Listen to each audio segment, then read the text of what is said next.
Hello everyone, I'm Major Garrett in Washington. Right now in America decides a gunman opens fire on the campus of Florida State University in Tallahassee. Here is what we know. 2 people are dead. 6 have been wounded. Police say the deceased are not students of Florida State University. The 20-year-old shooter is believed to be a student and he is in custody.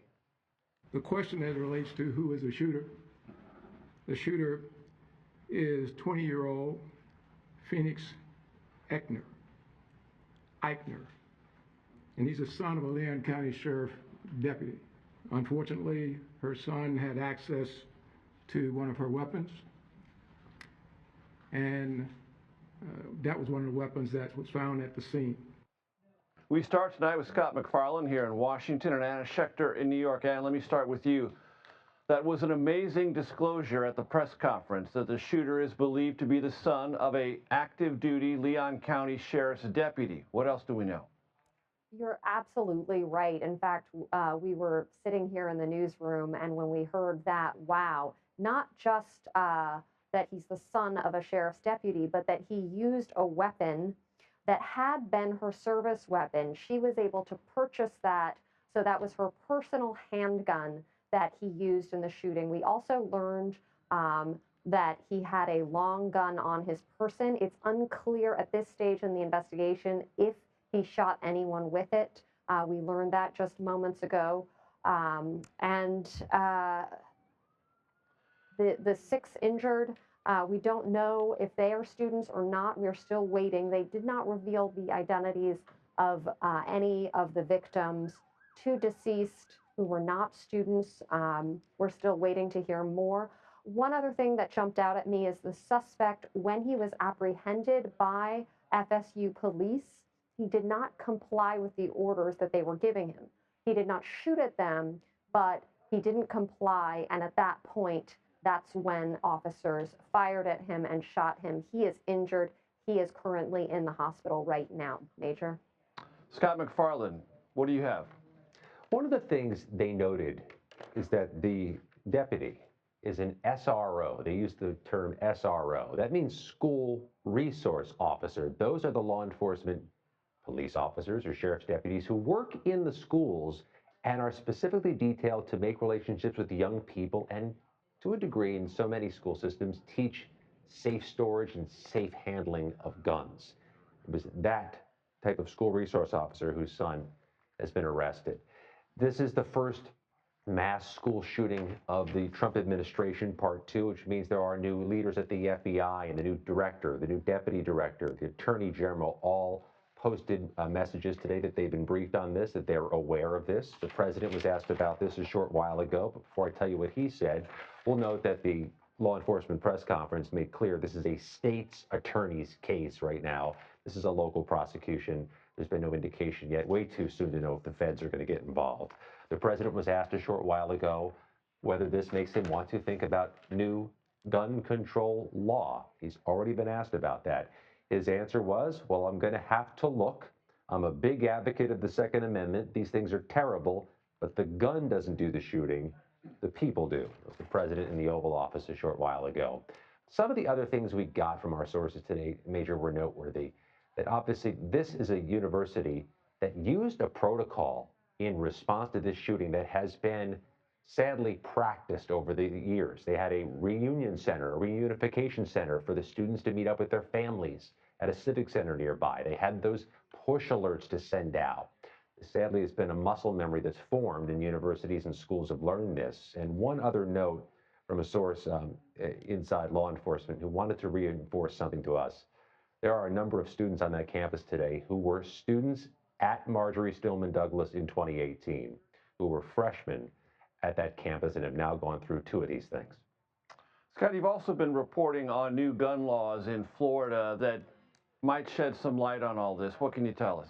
It's just down the road. It's Tallahassee. At the State House, they have been considering a law to pull back some of the gun control and safety measures passed in the weeks after Parkland. It's not sure this is all relevant to this sequence of events in this case, but one of the components of it was to make it more difficult for people under the age of 21 to get their hands on a gun. Not sure that this legislation's going to end up getting past the finish line to repeal those safety efforts this legislature, but the safety advocates major are quite confident it will be tried again next year. Scott McFarland and Anna Schechter, thank you very much. I want to bring in Finn Gomez, who joins me here at the desk. Finn, Scott McFarland summarized President Trump's most recent comments on this, leaning into his advocacy of the Second Amendment. That's right, and he as Scott said, he was asked directly about this in the Oval Office, and he said, it was a shame, it was a horrible thing, but the Second Amendment, he was a big advocate of the Second Amendment, and something he ran on, as being an advocate of the Second Amendment. So tonally, I'm sure there will be criticism over his comments there, especially so close to this terrible news from Tallahassee. But also, it is a frequently cited Republican talking point in moments like this. It's not the weapon, it's the perpetrator. It's the perpetrator, that's right. That's what he did say. The gun doesn't do the shooting, the people do. And that's often, like you said, it's a mantra we've heard for decades now. Before this shooting at Florida State University, there was also something highly topical at the White House today. Social media posts from the president criticizing the Federal Reserve Board Chairman Jerome Powell, suggesting, and then the White House rapidly tried to nullify that inferred suggestion that the president might fire the chairman of the Federal Reserve. What do we know? Yeah, look, at issue is this, like at the crux of this, Major, is that the president has long been critical, very critical of the Fed chair. He wants him to lower interest rates. He has not. It's something Federal Reserve is an independent entity in the federal government. Right, it is, and he has said, he said publicly as much, and then, he did put out that social media post, and then later in comments said, if I want him out, he'll be out. However, of course, speaking to our CBS experts on this issue, you can't do. The president cannot remove a sitting Fed chair. Powell is there until May 2026. And Powell has said he would resist any effort to force him to resign prematurely. Yes, and he has said that emphatically, and that this is the role of the Fed. Has there been any conversations inside the White House that the president has been party to, where he has suggested that he would like to engineer Powell's departure earlier than scheduled? There have been reports that, Kevin Warsh, who is a former member of the Fed Board of Governors, has met with the president on several occasions to discuss that possibility. It's something that we have heard externally on the outside from, stakeholders who are supportive of Trump, that there should be a change. The Secretary of Treasury, Bessent, has said in a recent interview that they are going to be looking for replacements following the end of his tenure of Powell's the scheduled end of his. The scheduled end of his tenure. But again, the president was emphatic, even in the Oval Office a little while ago, saying that if I want him out, he'll be out. Finn Gomez, thank you very much.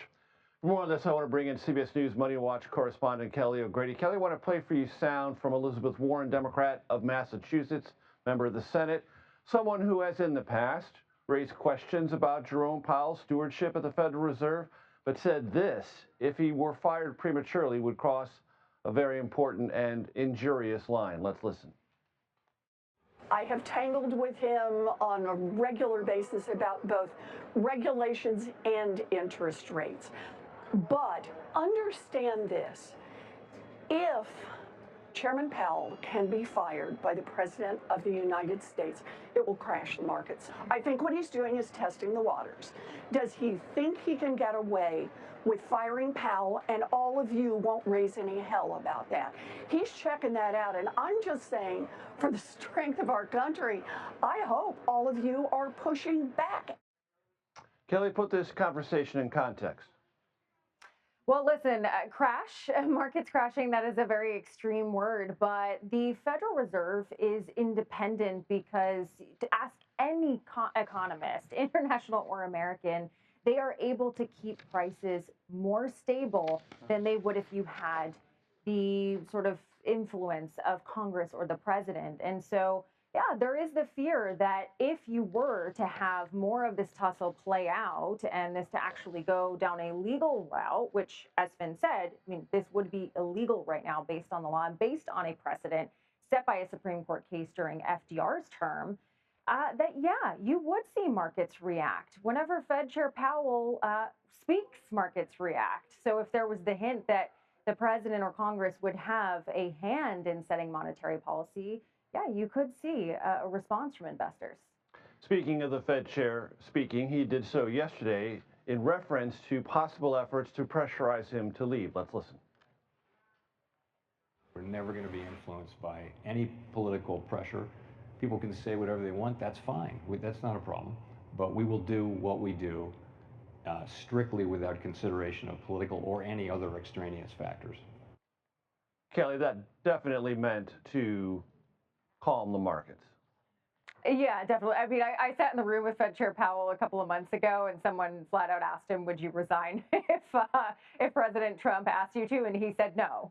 And so, look, I mean, he said a lot of other things during that speech that didn't calm the markets, but certainly Powell has his term until May 2026. And even after that, by the way, Major, he still remains on as a board member at the Fed. So his influence at the Fed legally would go on for quite some time. Kelly O'Grady, it's a pleasure. Always. Thank you. He's vice chair of the Democratic National Committee, one of them. So why is David Hogg looking to take down fellow Democrats? Well, I'll ask him next, right here on America Decides.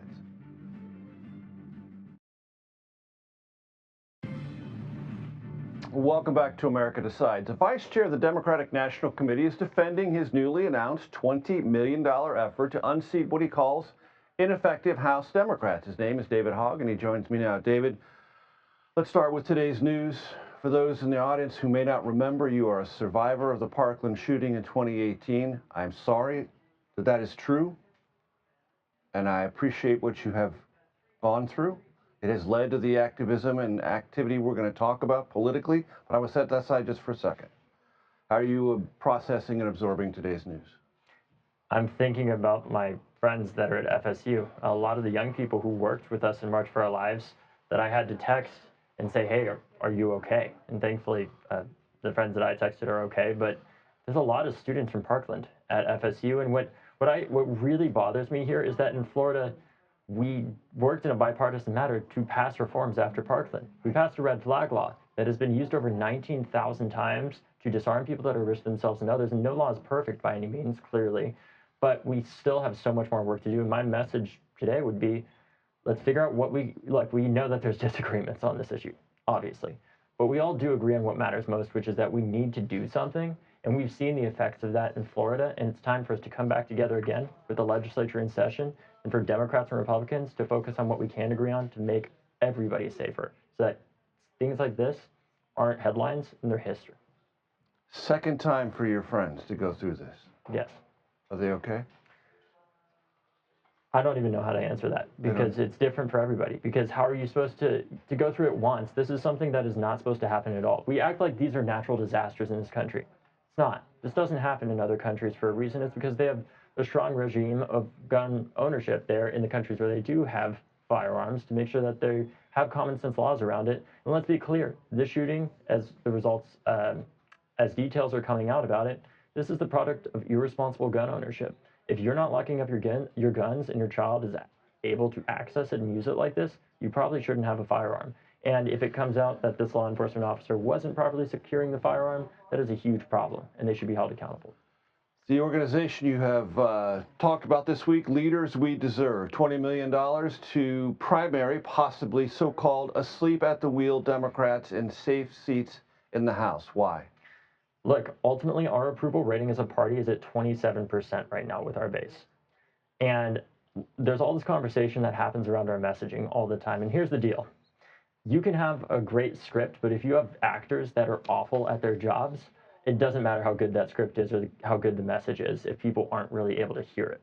And it's not to say that this is about older people. Let me clear a few things up. There's people that say this is only going after older people. That is not true. I wish it was I wish it was simple enough to say all these people above a certain age are terrible, but that's not true. right? There are great older people like Congresswoman Pelosi, there are people like Steny Hoyer, people like Jim Clyburn and others that are doing excellent jobs that we need to mentor the next generation. And I know if they reach the moment where they aren't able to serve in this role anymore, that they'll decide that for themselves and make the right decision. But ultimately, there are old people that are great, there are young people that are great, and there's also old and young people that are not great either. And what we're trying to do here is not just focus on primaries and safe seats, not frontline seats where we risk losing the House potentially, but give our base a voice and give them people who are willing to fight for them so that we can rally them and get back to winning the majority in the House. Name check for me an asleep at the wheel Democrat. Well, right now, part of my hope with this is that some of those Democrats will decide not to run again because they know that this effort is going to be out there, because I don't want to have to do this.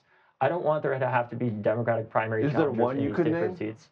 Right now, I'm waiting to see which ones go out there and plan on deciding to step aside, because again, I don't want to have to do this ultimately. I want to make sure that we're spending as much time and effort as we can to win back the House. But ultimately, if we have an approval rating of 27%, we don't have much of a future of our party, not to mention the fact we lost voting share with every single demographic except the older demographic and the highly educated. You don't have a future of your party if that remains the case. And we have to show our base right now that we're doing everything we can to fight back against Donald Trump. And that includes holding ourselves accountable, because the people that vote for us should not be voting for us because we're not Donald Trump necessarily. They should be voting for us because we deliver for them and we give them a better option, not just the least bad of two options that are out there. Let me let you address some social media criticism you've gotten. Matt Bennett from the Clinton-Gore era. This is insane behavior. John Anzalone, pollster most recently for President Biden. Yeah. $20 million should be spent on swing state legislative races, meaning state legislative races, and down ballot, not on this. Steve Shale, a Florida Democratic strategist, saying the DNC's vice chair should be focused on this kind of engagement, meaning engaging in places in battleground states where Democrats have lost ground, not over which Dem in a plus 20 seat should be primaried and knocked out. You know, look at the last results of the previous election. Those are the purported experts that brought us here. Just to say, it's not personal, right? I don't take those attacks personally in this regard. This is a strategic disagreement. And I want to be clear.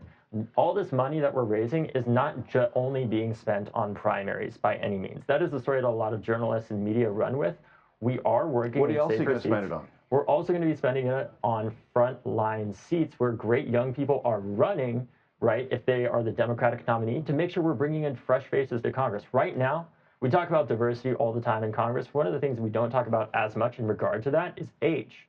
Currently, if we had the same number of 25 to 30-year-olds in Congress as we do proportionally to the population, we would have over 40 people under the age of 30 in Congress. And I don't know if you've looked at Congress recently. We have one that is under the age of 30. That is not good for the future of the Democratic Party. President Biden was as successful as he was, I would argue, because he started when he was 29, which I know is hard for some younger people to believe. But if you look at FDR, if you look at LBJ, they started all before they were 30, and they became that successful because they were that young. So and right now, those leaders don't have that chance. So this is an age thing.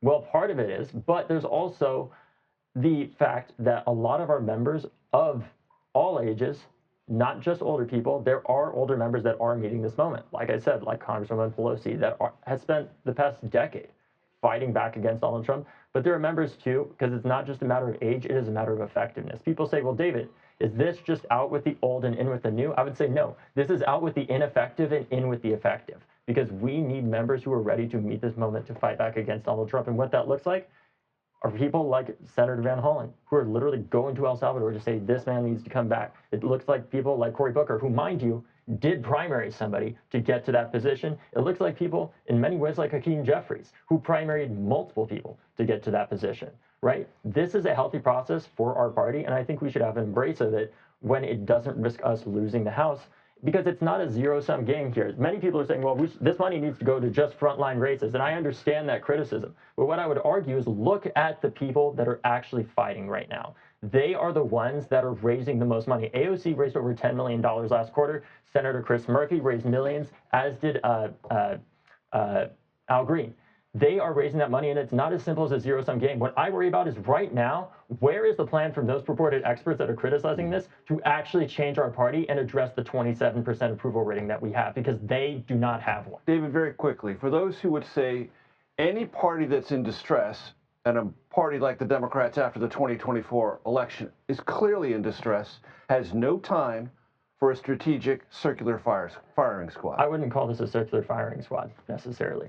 What I would call this is an embrace of the very thing that many of our older members fought to create after the 1968 DNC, which was a further mass adoption of the popular primary process, right? We've replaced those smoke-filled back rooms that they fought so hard against creating with a culture of seniority politics that is killing the future of our party, because the litmus test of whether or not you remain in a position is no longer, are you the best person to be in that position? The litmus test is, well, how long have you been there?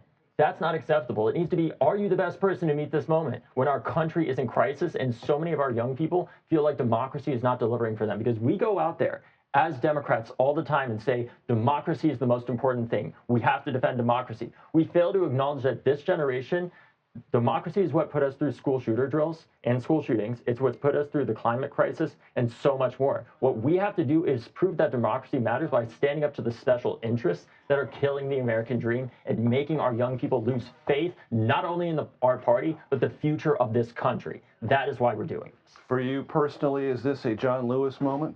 I would not ever compare myself to John Lewis. He's an incredible, prolific figure, although he did primary someone to get to that position. So I appreciate you bringing him up. What I would say is I stand on the shoulders of giants, as do all the young people in our party that are working to meet this moment. And what I would say to the people that are critical of the Democratic Party is, look, I am not in this position because I think we are God's greatest gift by any means. I am in this position because I know for families like mine what the Democratic Party can do. And what I mean by that is when my father was diagnosed when I was in 5th grade with early onset Parkinson's disease, and he faced an early medical retirement from the FBI, the reason why our family didn't face bankruptcy was because of the Social Security system that Democrats fought to create and the safety net that we created. What I believe in isn't the Democratic Party that we have today, but the Democratic Party that we could be. And if people believe in that effort, join your local Democratic Party, be part of the change that you want to see, and understand the great thing about our party is we are not a cult. You can be critical of it and still be a Democrat at the same time. Sometimes our messaging is a little more widespread than the Republicans, but guess what? We don't have a strongman at the top that excommunicates people because we have diversity and a diversity of approaches and strategies, and we need everybody in this fight to step up and be part of the change that they want to see. So don't just criticize, be part of it and help make us better. That's what I'm trying to do, and that's what all of us can do to build the party that we all need. David Hogg, thanks for coming in. Thank you. I appreciate it. U.S. officials are in Paris tonight for talks aimed at ending the war between Russia and Ukraine. How European concerns over the White House's relationship, rhetorically and otherwise, with Russia are influencing those talks. That's next, right here on America Decides. Welcome back to America Decides. Secretary of State Marco Rubio and Special White House Envoy Steve Witkoff are in Paris today for meetings on the war in Ukraine. Both European and Ukrainian officials are significantly taking part in these discussions. Witkoff, by the way, will also be meeting with Iranian officials in Rome over the weekend about the future of Iran's nuclear program. I'm joined now by Seth Jones. He is the president of the Defense and Security Department at the Center for Strategic and International Studies to talk about the status of Russia-Ukraine talks. Seth, it has been said by many that the Russians have a well-established pattern in moments like this. Create lots of different places which talks can occur. Meanwhile, you carry out all of your strategic aims while the talks seemingly go nowhere. Is that what's happening? I think that's exactly what's happening. It was interesting watching the Russians do this in Syria during the war in Syria. Russians really get involved in 2015 on the ground. As negotiations start to pick up about an end to that war, what the Russians were really doing was A, trying to make it seem like they were interested in negotiation, but B, what they were really doing is dragging this out so they could put themselves in a much better military position to retake territory. That is exactly what they did. They dragged those Syrian negotiations out for months and years, and they ended up taking back most of the territory with the Iranians and the Assad regime. That's what they're doing in Ukraine right now. And this is an important time of year in which to do that because winter is ending, the ground is thawing or drying, and then meaning when it's drier, you can advance more rapidly. And lots of analysts I've read say that's what they expect to happen. Yeah, we're already seeing indications in Luhansk, Donetsk, Zaporizhia, also Kharkiv, that the Russians look like they're mobilizing for a push over the next several weeks. I mean, the problem, though, is that Russian casualties have been extraordinary. They're moving so slowly and taking territory. In terms of meters per day, it's actually slower than the British and the French during the Somme in World War I right now. So they're not being very successful, but they do have a manpower advantage over the Ukrainians right now. And there are some concerns expressed by analysts on the outside and Ukrainians on the inside that they may be running into shortages of military equipment and personnel. And I think that certainly will be growing and increasingly worse over the spring and the summer. And this really puts a sort of major question on, will the United States be willing to provide additional weapons to the Ukrainians? From what I'm hearing from the White House right now, the discussions are within the Oval Office to end all U.S. military aid to Ukraine. And if that's the case, that will really put Ukraine both in a bind in terms of assistance, but also it'll be a morale issue, and it's really going to be up to the Europeans to see whether they can do that. And to the Europeans, can they backfill fast enough? And can they and will the U.S. let them backfill with U.S. weapons systems right now that they may need permission? That's a really big question. And will the Europeans be willing to put some boots on the ground in Ukraine? Big debate now. So on 60 Minutes, you might have seen it, Volodymyr Zelensky, the president of Ukraine, invited President Trump to come to Ukraine. Let's take a listen to that. We want you to come, and I think to come and to see. You think you understand what's going on here. Okay, we respect your position. You understand. But please, before any kind of decisions, any kind of formats of negotiations, come. Any possibility of that happening? I think it's highly unlikely. I don't see... You can understand why he's making the invitation. Yeah, of course. I mean, I've been there. I mean, I think I've been there. I've been in the...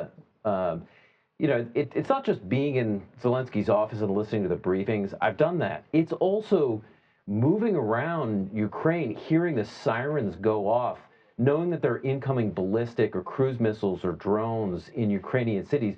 You feel the war and sort of the Russian intimidation that you can't do by sitting back here. And so I think it would be critical. I mean, every president in general has visited a war zone area where there are either U.S. forces or U.S. aid, but I just don't think either the president or vice president look like they're likely to go. And when the world hears the president, as he said earlier this week, imply that it was Ukraine who started this war, what is it to conclude? Well, I mean, the reality is crystal clear. You know, the U.S. intelligence was crystal clear. This was a Russian offensive operation, a Russian invasion. It strains credibility when statements like that they're just so patently false. And I think that's been the response in London and Paris and Berlin. How can you say everyone knows that this was an invasion, a Russian invasion? And very quickly, how do you think that's heard in Moscow? Oh, this sounds like capitulation. This sounds like I mean, it's exactly what they want to hear, and this sounds like they have the upper hand in the negotiations. Seth Jones, I appreciate you coming in. Thank you very, very much. Thank you.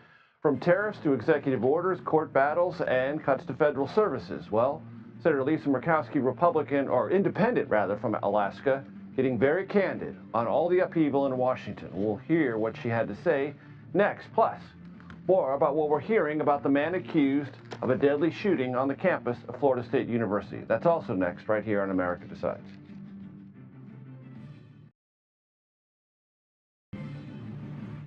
Welcome back. Thanks for staying with us. We're continuing to follow the afternoon's biggest news story.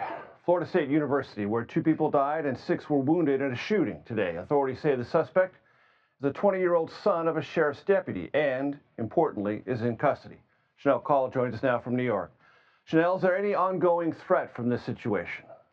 At this point, police say there is no imminent threat anymore, and that's because they have the person they believe is responsible in custody. So some new details coming in tonight, Major, about who police believe is responsible and how they believe this all happened. Authorities say the person they believe is responsible here is 20-year-old Phoenix Eichner. They say he arrived on campus and opened fire specifically at the Student Union building at around 11:50 this morning, and multiple people, they say, were shot.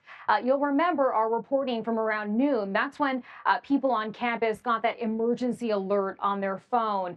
They were told there was an active shooter on FSU campus. They were told there was a lockdown in place and told to shelter in place.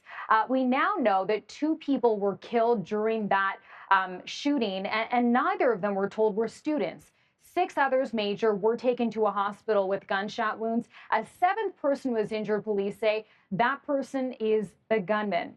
This afternoon, authorities called this a heinous crime. As for what's happening right now on campus, at this point, classes have now shut down for the rest of the week as well. There were some athletic activities planned for the rest of the week. Those are now canceled. And, you know, to put this into perspective for anyone who hasn't been to campus, it is massive. We're talking about a 500-acre property, Major. And when you look at that Student Union building, that police say is still a crime scene. So that is going to be closed off to the public as well as students for now. Chanel Call, thank you very much for that update. I appreciate it. Joined now by our political panel. Amar Moussa was Director of Rapid Response for Vice President Harris's campaign. Kevin Sheridan, a regular participant at this desk, former spokesperson for the Republican National Committee and a former senior advisor way back when for the Romney-Ryan campaign of 2012. Amar, it's great to have you here. Thanks for joining us. I don't know, did you see David Hogg's interview? I did, yeah. I'd like you to get your instant rapid response to that. Listen, this is who David has been. He's always been a fearless and tireless champion for democratic ideals and principles. Is he right? I don't think Democrats should be afraid to have these tough conversations in public. I think we have, as Senator Booker said during his 25-hour filibuster, we haven't gotten everything right, and we shouldn't be scared to have these conversations in public. We spent $1.3 billion on the Kamala Harris campaign, and we still lost. And so I dismiss the argument that we should be putting $20 million for frontline districts, and we should have these conversations about. Do you believe there are asleep at the wheel House Democrats? I think we could be better as a party. I definitely do. Kevin, you're gloating over there with a face that's almost beatific.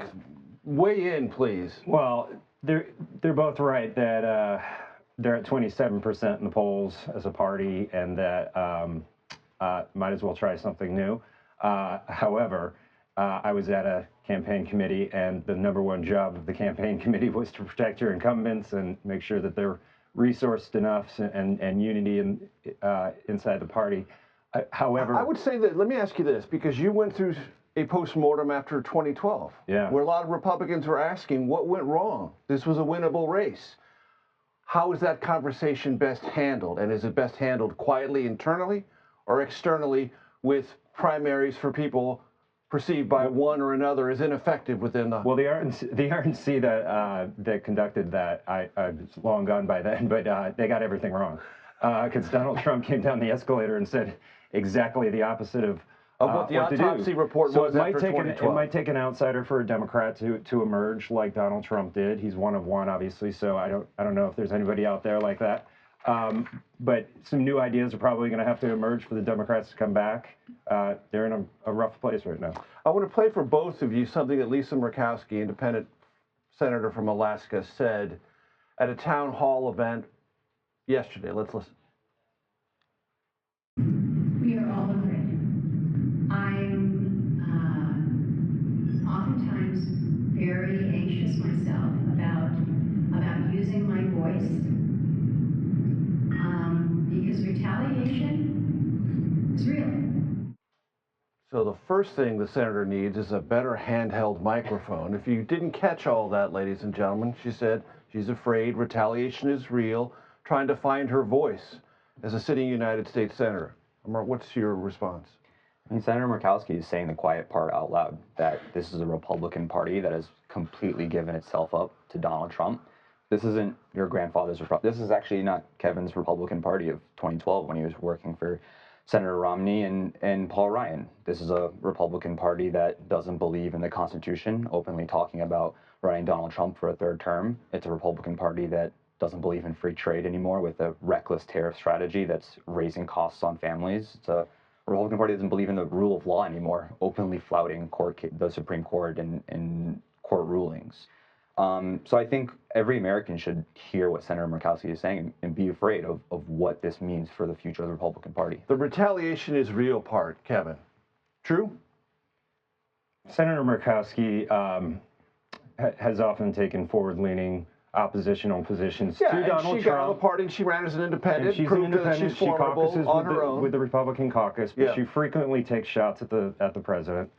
She voted against his cabinet nominees, but voted for all of Biden's nominees. So she's doing her thing. I think you'd have to be much more concerned as a Republican if you heard this come from somebody like anybody in leadership or anybody who's in a swing state district that hasn't gone independent. I mean, that's just not a. Do you think she is entirely alone about. in saying retaliation is real in Republican ranks if you buck the president? To some degree, it's real, and to some degrees, it's always been there. But in other cases, it's just not. We're going for unity right now, as a party. Everybody has to swim together to get these bills passed, and if they don't enact an agenda, they're all going to fail. They're all going to lose. So, and they know that. So it's retaliation and unity are in the eye of the beholder. Amar, I want to ask you about something you're very familiar with, George Clooney, and his maybe outsized role in either being a conduit to fundraising or kind of a avatar of where the party thinks its future ought to be. And he recently was quoted saying that Westmore is the Democrat he thinks has the best chance of succeeding in maybe 2028, saying that he is levitating above the rest, meaning the rest of the Democratic Party. How do you evaluate that?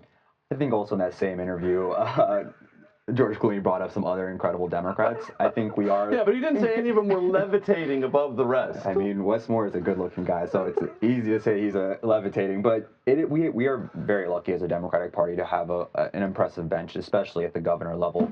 Across the board, we have Democrats who are at the governor level who are not just acting as bulwarks against the Trump administration, but are actively working to make the lives of their constituents better. And hopefully in 2028, all of them will have a really good platform to run on. Does George Clooney need a woodshed moment for what he did? And the books are now describing in minute detail to President Biden with his op-ed in the New York Times? No, I don't think so. I think that there were a lot of factors that were happening last summer, as we all famously remember. But I think George Clooney is well within his right to publish the op-ed that he did, and President Biden made the decision that he made. And that's all you have to say on that? That's all I have to say. Do you think Westmore is a serious person the Republicans, as they think about a post-Trump future, whether there is or isn't one, and we'll find out in due course? I don't think he concerns.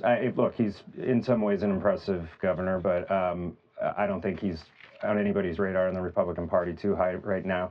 I think AOC is actually probably the front runner. How do you evaluate the AOC, Bernie Sanders, going to red parts of America, Bakersfield, California, suburban Boise, Idaho, Missoula, Montana, huge crowds, big fundraising? Does that mean taking a private jet on the billionaire tour? Yeah, those two are the energy in the party, obviously. They're raising tons of money. Do you see parallels to the Tea Party? Yeah, you could say that. I think there's going to be resistance to AOC running, obviously, from some wings of your party, but you would know best. Running for what? Against Schumer? And either Schumer or if she ultimately runs for president. I think she's got all the energy. She's got the money, obviously. She's going to play a big hand in it either way, whether or not she runs for something bigger or whether or not she... Quickly on that point, you can both weigh in very quickly, though. Do you think that thing that she and Bernie are tapping into is that populism that still hasn't found a permanent home? Leftist populism, yeah, I think you could say that. That's where it is. I don't think that's necessarily true. I think if you look at some polling that came out from Navigator yesterday, some of the most popular Democrats for primary voters, yes, are Bernie and AOC, but also Hillary Clinton and Pete Buttigieg, and people who you wouldn't say are from the left And Kamala. populist and Vice President Harris, Kamala Harris, and so we are a broad tent party for sure. Mar, if you want to make Kevin Sheridan smile every time at this desk, just mention Hillary Clinton. Mar Musa, Kevin Sheridan, I appreciate it. Thanks so much for your time. Thanks for having me. Texas lawmakers advanced a bill that would provide eligible families with public funds to pay for private school tuition, at least in part. The measure provides taxpayer-funded school vouchers for public school students to attend private institutions if accepted. President Trump congratulated Texas Governor Greg Abbott and Texas legislators on social media today for, quote, finally passing school choice. Restricting birthright citizenship, the Supreme Court agrees to hear a challenge to the president's efforts. We'll have more on that next, right here on America Decides.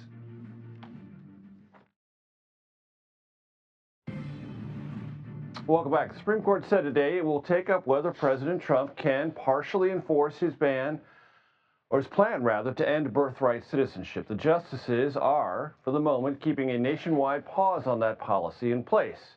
It will hear oral arguments May 15th. The president's executive order would end birthright citizenship for children of undocumented immigrants and foreign residents.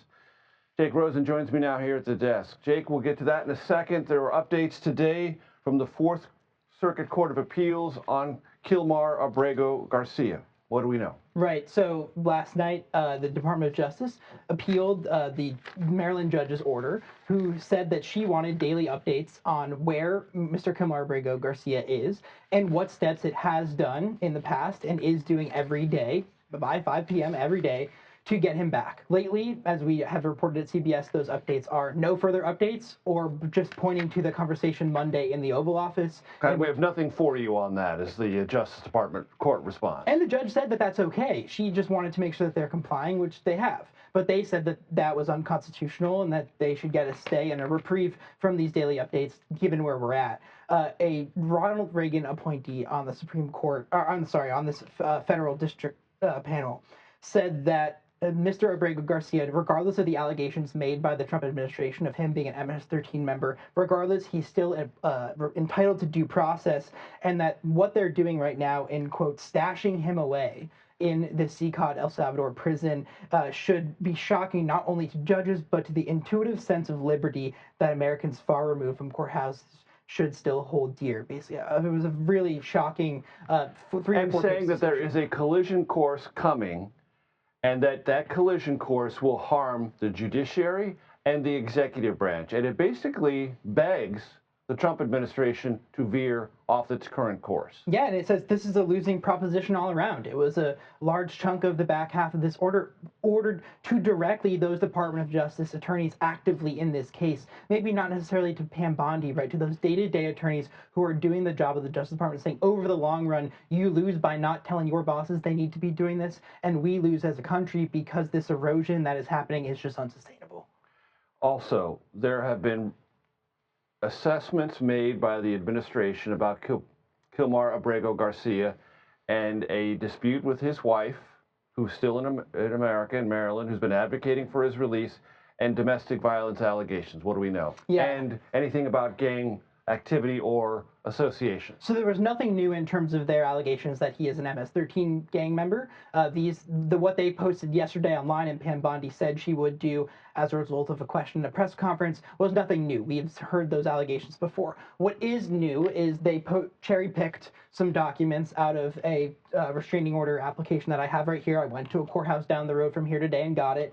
It lays out that in 2021, he had at least one physical altercation with his wife in which he grabbed her by the arm, left bruises. The night before that, he had punched her and scratched her eye.